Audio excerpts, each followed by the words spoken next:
ജനലക്ഷങ്ങളെ സാക്ഷിയാക്കി കൊട്ടിയൂർ പെരുമാൾക്ക് ഇന്ന് നെയ്യഭിഷേകം നടന്നു. ഇന്ന് ഭണ്ഡാരം എഴുന്നള്ളത്ത്. ശനിയാഴ്ച മുതൽ സ്ത്രീ ഭക്തജനങ്ങൾക്ക് അക്കരെ സന്നിധിയിൽ പ്രവേശിക്കാം.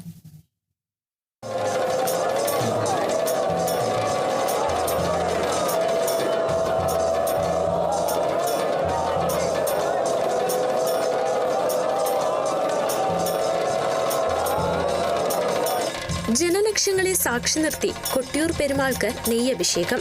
വയനാട് മുതിരേരി ശിവക്ഷേത്രത്തിൽ നിന്നും എടയാർ മോഴിയോട്ടില്ലം സുരേഷ് നമ്പൂതിരി പരാശക്തിയുടെ വാളുമായി സന്ധ്യ കഴിഞ്ഞ് ഇക്കരെ കൊട്ടിയൂരിൽ എത്തിയ ശേഷം ആചാര്യന്മാരും അടിയന്തര യോഗക്കാരും അക്കരെ സന്നിധാനത്തെത്തി ചോതിവിളക്ക് തെളിയിച്ച് പെരുമാൾക്ക് നെയ്യാട്ടം നടത്തിയതോടെ വൈശാഖ മഹോത്സവത്തിന് ഭക്തിസാന്ദ്ര തുടക്കം. മുതിരേരി വാൾ ക്ഷേത്രകോവിലിൽ ദേവീദേവന്മാരുടെ ബലിബിംബങ്ങൾക്കൊപ്പം സൂക്ഷിച്ചു. രാത്രിയിൽ ആചാര്യന്മാരും അടിയന്തര യോഗം സ്ഥാനികരും അക്കരെ സന്നിധാനത്തിൽ പ്രവേശിച്ചു. കുറ്റ്യാടിയിലെ ജാതിയൂർ ക്ഷേത്രത്തിൽ നിന്നും തേടൻ വാര്യർ എഴുന്നള്ളിച്ചെത്തിച്ച ഓടയും തീയും ഉപയോഗിച്ച് പടിഞ്ഞീറ്റൻ നമ്പൂതിരി മണിത്തറയിൽ ചോതിവിളക്ക് തെളിയിച്ചു. തുടർന്ന് നെയ്യഭിഷേകത്തിനുള്ള ഒരുക്കങ്ങൾ തുടങ്ങി. മുഖമണ്ഡപത്തിൽ പടിഞ്ഞീറ്റൻ നമ്പൂതിരിയുടെ മുഖ്യ കാർമ്മികത്വത്തിലാണ് ചടങ്ങുകൾ നടന്നത്. ബ്രാഹ്മണർ സ്ഥാനികർ ചേർന്ന് പുണ്യാഹം നടത്തി അഷ്ടബന്ധം നീക്കി സ്വയംഭൂനാളം തുറന്ന് നെയ്യൊഴുകാനുള്ള പാത്തി വെച്ച് കഴിഞ്ഞ് പാലോന്നൻ നമ്പൂതിരി മുഹൂർത്തം നോക്കി നെയ്യഭിഷേകത്തിനുള്ള രാശി വിധിച്ചതോടെ പെരുമാൾക്ക് നെയ്യാട്ടം തുടങ്ങി.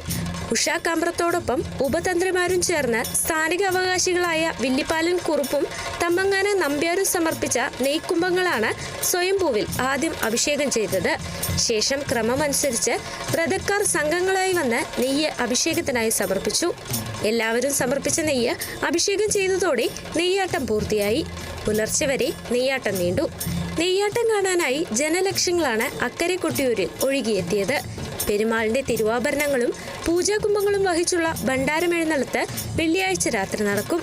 മണത്തണ കരിമനക്കൽ ഗോപുരത്തിൽ നിന്നുള്ള ഭണ്ഡാരമെഴുന്നള്ളത്ത് അർദ്ധരാത്രിയോടെ അക്കരെ കൊട്ടിയൂരിലെത്തും. തുടർന്ന് സ്ത്രീകൾക്ക് അക്കരെ സന്നിധിയിൽ പ്രവേശിച്ച് ദർശനം നടത്താം. Kerala vision news, Kannur.